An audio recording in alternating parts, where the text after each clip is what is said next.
जय मसीह की। हालेलुया। हम फिर से मत्ती के जो हमने शुरू किया था नया नियम पढ़ने को, उसमें हम शुरू करेंगे, पढ़ना चालू करेंगे। मैंने इससे पहले बताया था यीशु की वंशावली, फिर उसके बाद यीशु का जन्म बताया, ज्योतिषियों का आगमन बताया, मिस्र देश को जाना, मिस्र देश से लौटना, फिर यूहन्ना बपतिस्मा देने वाला, उसके बाद ये भी बताया था यूहन्ना द्वारा यीशु का बपतिस्मा, यीशु की परीक्षा। और अभी हम 5 में आ गए हैं। इसमें बताया था यीशु का रोगियों का चंगा करना, यीशु का पहाड़ी उपदेश, नमक और ज्योति और व्यवस्था की शिक्षा।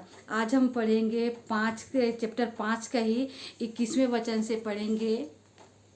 यहाँ से तो मैं पढ़ती हूँ, अभी अपने मोबाइल से पढ़िएगा। और मैं पवित्र आत्मा से मांगती हूँ कि पवित्र आत्मा हम सबके हृदय को खोले, और जो पवित्र आत्मा हमको बताना चाह रहा है वो हम सीखें। और मैं और आप सभी भी जो वचन हम सीखेंगे उसके द्वारा हम वचन को सुनने वाले तो सही, पर उस पर चलने वाले बने। ऐसा यीशु मसीह के नाम से मांगती हूँ। आमीन आमीन आमीन। मैं पढ़ती हूँ, आप भी अपने मोबाइल में पढ़िएगा। जैसे लिखा है क्रोध और हत्या। जैसे 5:21वें वचन में लिखा है कि तुम सुन चुके हो कि पवित्र पूर्व काल के लोगों से कहा गया था कि हत्या ना करना, और जो कोई हत्या करेगा वह कचहरी में दंड के योग्य होगा। 22 में लिखा है परंतु मैं तुमसे यह कहता हूँ कि जो कोई अपने भाई पर क्रोध करेगा वह कचहरी में दंड के योग्य होगा, और जो कोई अपने भाई को निकम्मा कहेगा वह सभा में दंड के योग्य होगा, और जो कोई कहे अरे मूर्ख वह नरक की आग के दंड के योग्य को होगा। आमीन हालेलुया। इसमें जैसे ये बताना चाह रहा है कि क्रोध और हत्या, जैसे हम पुराना नियम जब पढ़ते हैं तो उसमें उत्पत्ति से लेकर व्यवस्था विवरण तक ऐसे 5 नियम हैं जिसमें बताया गया कि आज्ञाएं क्या है। तो उसमें ऐसा बताया गया कि उसमें ऐसा लिखा है कि पूर्व काल, मतलब जो पुराने बाइबल के नियम में जो हमारे पूर्वज होते थे उसमें ऐसा बताया है कि हत्या न करना, मतलब यदि हम किसी की हत्या करते हैं तो हमें कचहरी में जाना पड़ेगा। जैसे आज भी है, आज भी यदि हम गलती करते हैं तो हमें कोर्ट में जाना पड़ता है, ऐसा बताया गया है। पर यीशु मसीह ऐसा कहते हैं कि परंतु मैं तुमसे कहता हूँ कि जो कोई अपने भाई पर क्रोध करेगा, मतलब मान लीजिए मेरा सगा भाई है और यदि मैं मेरे सगे भाई से मेरी नहीं बनती, पर जो परमेश्वर यीशु मसीह हैं जो आज से 24 साल पहले क्रूस पे हमारे पापों के लिए कुर्बान हो गए, पर यदि मैं आज अपने सगे भाई के गलती को मैं माफ़ नहीं कर पाती हूँ या माफ़ नहीं कर पाता हूँ, तो क्या मैं यीशु मसीह पे विश्वास करूंगा जो आज से 2024 साल पहले मेरे लिए क्रूस पे कुर्बान हो गए। मतलब यीशु मसीह का कहना ये है कि तुम यदि अपने सगे भाई को भी माफ़ नहीं कर पाते, अपने सगे भाई की भी गलती को तुम देखते हो, उसकी एक भी गलती पे तुम उसकी हेल्प नहीं कर पाते, पर मैं तो आज से 2024 साल पहले तुम्हारे लिए मर चुका हूँ, तुम्हारे लिए क्रूस पे कुर्बान होके मैं 3 दिन बाद फिर से जी उठा। पर जब तुम अपने सगे भाई के को भी यदि माफ़ नहीं कर पाते हो तो क्या तुमसे मोहब्बत, क्या तुम मुझसे प्रेम कर पाओगे? ऐसा यीशु मसीह कह रहे हैं। मतलब उनका कहना है कि यदि अपने भाई को भी निकम्मा समझना मतलब कि वो कोई काम नहीं करता। मैं जैसे मैं बताती हूँ कि जैसे मैं वचन पढ़ती हूँ, मैं लोगों को मिलूँ तो मैं सुसमाचार सुनाती हूँ, मैं ज़्यादा से ज़्यादा मदद करती हूँ कि जैसा यीशु मसीह थे वैसा मैं बदलते जाऊँ। तो वजह ये है कि मैं पहले ऐसी नहीं हुआ करती थी, पर जैसे मैं बाइबल को पढ़ती हूँ मैं अंश अंश अंश अंश करके बदल रही हूँ, और जैसा वचन पढ़ती हूँ मैं ऐसा करती हूँ कि वचन पढ़ूँ तो मेरे कान से ना निकले, परंतु वचन को पढ़ के मैं उसके जैसे अंश अंश बदलते चले जाती हूँ। इसलिए मैं भी शायद नहीं भाती थी अपने भाई को, पर जब से मैं यीशु मसीह को जानने लगी तब से मैं अपने भाई को प्रेम करती हूँ, ताकि मैं चाहती हूँ कि आज मेरे पास सिर्फ एक ही काम है कि मैं घुटने टेक के अपने भाई के लिए प्रार्थना करूँ। क्योंकि यदि जब यीशु मसीह जब मेरे लिए क्रूस पे मर गए तब तो यीशु मसीह मुझे नहीं जानते थे ना। जब यीशु मसीह क्रूस पे कुर्बान हुए तो कई लोग उनके लिए उनको क्रूस पे चढ़ाया गया, तो एक जन ने भी ये नहीं कहा कि उसको तुम बख्श दो। पर आज जब उस समय चलो मैं यीशु मसीह के साथ नहीं थी, पर आज यदि मेरा खुद का सगा भाई है, यदि मेरी सगा भाई कोई गलती करता है, यदि मेरी सगा भाई के किसी बातों से मुझे तकलीफ होती है, तो मुझे माफ़ करना चाहिए। यदि मैं कहती हूँ मैं मसीही हूँ तो, क्योंकि यदि मैं मसीह को नहीं जानती थी तब तक मैं थी कि मैं सब बातों में मुझे फ़र्क नहीं पड़ता था, पर आज जब मैं अपने आप को मसीही कहती हूँ तो मुझे फ़र्क पड़ता है कि मेरा स्वभाव मसीह जैसे बदलते जाना चाहिए। यदि मेरा स्वभाव मसीह जैसे नहीं है तो मुझे कोई हक नहीं बनता कि मैं अपने आप को मसीही कहूँ। इसलिए ऐसा कहा गया है कि पहले ऐसा हुआ करता था कि यदि आप किसी की हत्या करते हो तो आपको कचहरी में जाना पड़ेगा, पर यीशु मसीह कहते हैं कि कचहरी का तो छोड़ो, यदि तुम अपने भाई की भी गलती को माफ़ नहीं करते तो आपको कचहरी जाना पड़ेगा। और दूसरा ये बोलते हैं कि दूसरा ये कहा उन्होंने कि जो कोई कहे अरे मूर्ख, वह नर्क की आग के दंड के योग्य होगा। मतलब मेरे भाई को अरे मूर्ख कहने का क्या हक बनता है? क्या मैं पाप नहीं करती क्या? इससे पहले हुआ करता था कि शायद कोई आगे बढ़ता था तो मुझे जलन होती थी, कोई अच्छा काम करता था तो मुझे जलन होती थी। मैं बीइंग अ डॉक्टर, जब मैं हॉस्पिटल में काम करती थी, कंसल्टेंट जब किसी दूसरे आरएमओ की तारीफ करते थे तो मुझे अच्छा नहीं लगता था। पर यदि मैं आज यीशु मसीह को मानती हूँ तो मेरा स्वभाव ऐसा है कि खुदा बाप आज मेरी नहीं पर मेरे द्वारा खुदा, या मेरे जरिए, या मुझे छोड़ के खुदावन तू किसी और की मदद कर। पर यदि मेरे को मूर्ख कहने का क्या हक बनता है? मैं अपने आप को मैं न्यायी नहीं ठहरा सकती। परमेश्वर यहोवा परमेश्वर है न्यायी, जो न्याय करेंगे। हमको सिर्फ ऐसा काम करना है कि जैसे यीशु मसीह थे वैसे ही हमको बदलना है अंश अंश, और जैसे यीशु मसीह का स्वभाव था वैसे ही स्वभाव हमारे अंदर आना चाहिए, और हम अंश अंश करके यीशु मसीह जैसे बदलते चले जाएं। जैसे पढ़िएगा 23 में लिखा है, इसलिए यदि तू अपनी भेंट वेदी पर लाए और वहाँ तू स्मरण करे कि तेरे भाई के मन में तेरे लिए कुछ विरोध है, तो अपनी भेंट वेदी के सामने छोड़ दे और जाकर पहले अपने भाई से मेल मिलाप कर और तब आकर अपनी भेंट चढ़ा। मतलब इसका मतलब ये है कि आप प्रार्थना करने के लिए परमेश्वर के पास आते हो, आप घुटने टेक कर प्रार्थना करना शुरू कर रहे हो, वैसे ही आपके मन में आता है कि आपका भाई का कोई विरोध है आपके लिए, तो सबसे पहले उस प्रार्थना को छोड़ना और जाके अपने भाई से माफ़ी मांगना कि भाई मुझसे गलती हो गई थी, तो मुझे क्षमा करना, तू मेरा विरोध मत कर।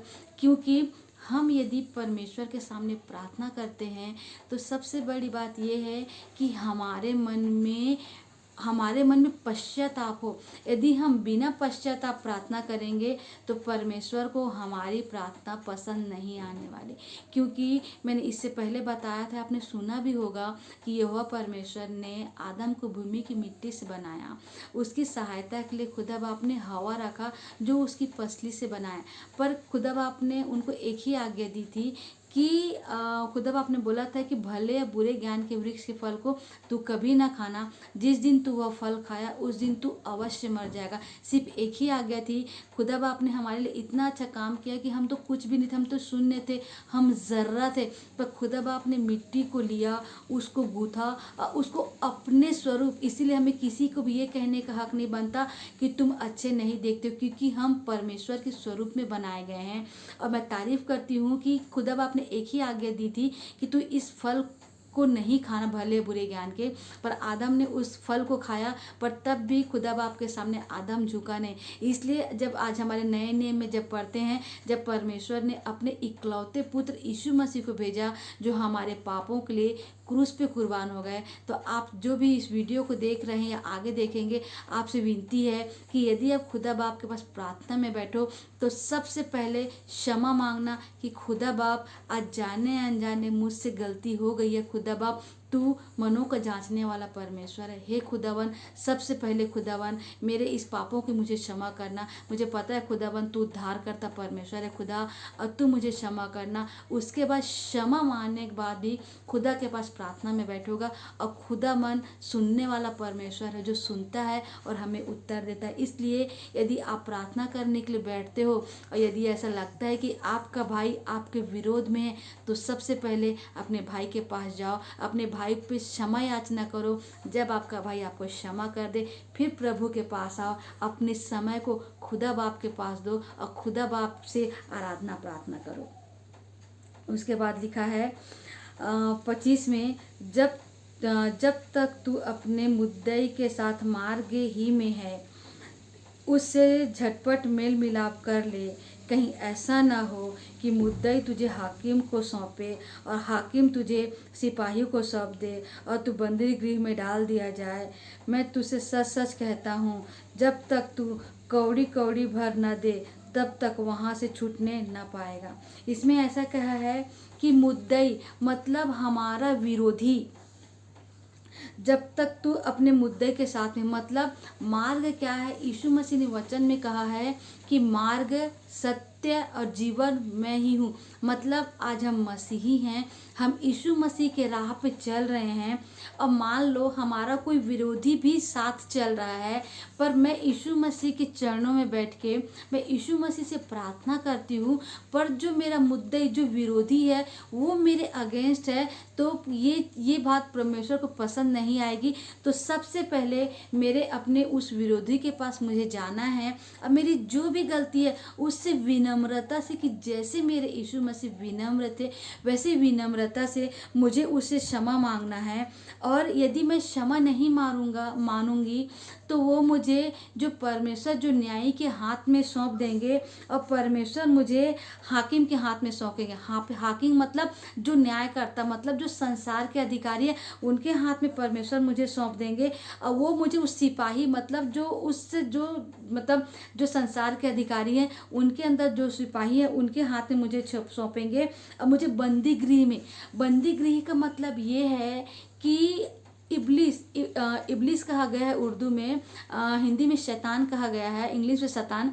मतलब इसका यह है कि यदि हम राहों में चल रहे हैं, मतलब हम परमेश्वर की राहों में चल रहे हैं, अब मेरा साथ एक मेरा मित्र है आज जो मेरा विरोधी हो चुका है, यदि मैं उससे माफ़ी नहीं मांगती, उसके मन में मेरे लिए कड़वापन है, तो वो संसार के अधिकार, वो मतलब न्याय, परमेश्वर के पास न्याय के लिए जाएगा और परमेश्वर मुझे ऐसा करेगा कि जो संसार के अधिकारी के हाथ में सौंप देंगे, वो मुझे उस सिपाही के हाथ में डालेंगे जो उनके अंदर कार्य करता है, और नर्क मतलब मुझे उस नर्क के आग में डाल देंगे जहाँ की अग्नि कभी भी नहीं बुझती। वहाँ का बिस्तर ही है अर्थ, वह मैं क्या बोलते हैं उसको, गेंडूर है, और वहाँ के जो औरतें वो भी इल्लियाँ हैं। मतलब हमें ऐसी ज़िंदगी मिलेगी।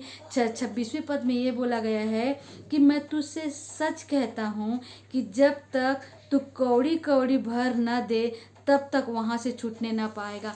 मतलब हमें जाने अनजाने गलती तो हो गई है, पर हमें जानबूझ के कोई भी गलती नहीं करना है। मतलब हमें कौड़ी कौड़ी भर, मतलब एक एक चीज़ की क्षमा खुदा बाप से मांगना है, क्योंकि खुदा बाप ने हमसे इतनी मोहब्बत की कि हमें मिट्टी से बनाया।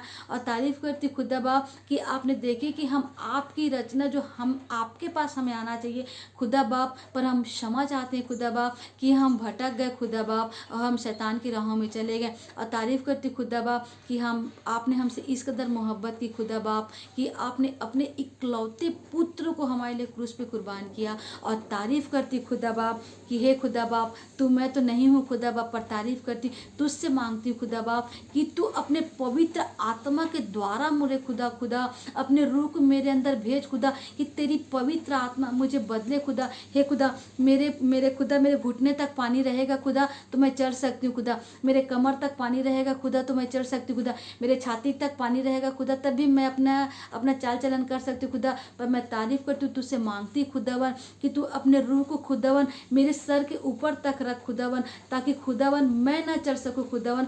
पर पवित्र आत्मा तू मुझे समझा। हे खुदा, मैं पापी हुआ करती थी, पर तारीफ़ करती खुदा बाप कि तूने मुझे चुना खुदा बाप। और तारीफ़ करती खुदा बाप कि मैं इस योग्य नहीं खुदावन कि इस बाइबल को पढ़ के मैं बता सकूं, पर तारीफ़ करती खुदा बाप कि तू महान पिता परमेश्वर है खुदावन, और तूने अपने इकलौते पुत्र यीशु मसीह को हम पापियों के लिए भेजा। और तारीफ़ करती खुदावन कि जैसे यीशु मसीह थे खुदावन, वैसे हमें बनाइए मेरे खुदावन, खुदावन कि हम अंश अंश करके खुदावन यीशु मसीह जैसे बदलते जाए। मैं यही परमेश्वर यही समझाने की कोशिश कर रहा है कि हम पापी तो थे, पर तारीफ करती कि खुदावन ने अपने इकलौते पुत्र यीशु मसीह को भेजा और हम अंश अंश करके यीशु मसीह से बनते जाएं। यदि हमसे किसी से भी गलती हुई है हमारे से, तो हम जाके सबसे पहले परमेश्वर के पास क्षमा मांगे और उस इंसान से भी क्षमा मांगे और अंश अंश करके यीशु मसीह से बदलते जाएं। मतलब कौड़ी कौड़ी, मतलब थोड़ा थोड़ा करके हम आज अलग है,